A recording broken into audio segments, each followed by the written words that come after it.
RSS இந்த அமைப்பு இறங்கி வேலை செஞ்சு இணக்கத்திற்காக சில வேலைகள் நாம் ஆரம்பித்தோம். விசேஷமாக ஒரே ஒரு வேலையை நான் சொல்கிறேன். நிறைய முயற்சி.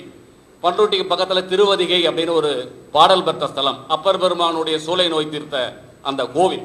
அந்த கோவிலை மையப்படுத்தி அரசாங்கத்தினுடைய அறளைத்துறை கீழ் இருக்கக்கூடிய அந்த கோவிலில் 2008ஆம் வருஷமே சிவன் ராத்திரி அன்னைக்கு அந்த மாவட்டத்தில் இருக்கக்கூடிய பல்வேறு ஜாதி தலைவர்களை சந்திக்க ஒன்றா உட்கார வச்சு அவங்க மத்தியில் சமுதாய இணக்கத்துக்காக என்ன பண்ணலான்னு யோசனை பண்ணி அனைவரும் சேர்ந்து நம்முடைய ஈஸ்வரனுக்கு அபிஷேகம் செய்யலாம் அப்படின்னு சொல்லிட்டு ஒரு கான்செப்டை உருவாக்கி சிவன் ராத்திரி அன்னைக்கு காலையில் 6 மணிக்கு ஆரம்பித்து மறுநாள் காலையில் 6 மணி வரைக்கும் 6 காலமாக அந்த கால பூஜை நிர்ணயம் பண்ணி ஒரு காலத்துக்கு 3 சமுதாயம் 3 ஜாதியினர் வந்து சிவனுக்கு அபிஷேகம் பண்ணணும் அப்படின்னு ஆரம்பித்து 2008ஆம் வருஷத்துலேருந்து இது வரைக்கும் நடந்துட்டு இருக்கு.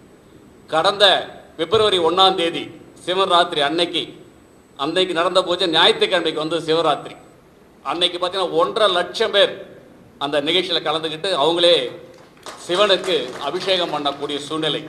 முதல் கால பூஜை அப்படின்னு ஏற்பாடு பண்ணது அங்கே இருக்கக்கூடிய பட்டியல் சமுதாய மக்கள், அங்கே இருக்கக்கூடிய அந்தன சமுதாயம், வீர சைவர்கள். இந்த 3